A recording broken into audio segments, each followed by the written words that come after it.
এটা একেবারে একটা ইললজিক্যাল ব্যাপার। আপনার বিপিএল বাংলাদেশ ক্রিকেট বোর্ডের আন্ডারে ইন্টিগ্রিটির একটা ডিপার্টমেন্ট আছে।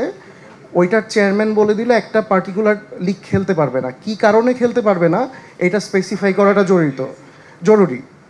তো এটা যদি না করতে পারে আমার মনে হয় এটা তাদের সাথে ইনজাস্টিস করা হচ্ছে।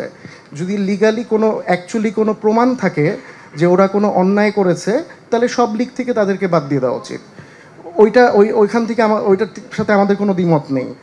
বাট উইদাউট এনি এভিডেন্স এবং প্রপার জাস্টিফিকেশন, যেটা জনগণের কাছে ওনাদের পৌঁছানো উচিত যে কী কারণে এদেরকে আমরা বাদ দিলাম।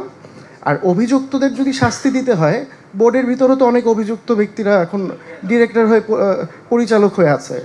অভিযুক্তদের যদি আমরা প্রমাণ পাওয়ার আগে শাস্তি দেই, তাহলে ওনাদেরও এই শাস্তি হওয়া উচিত বা সাসপেনশনে থাকা উচিত।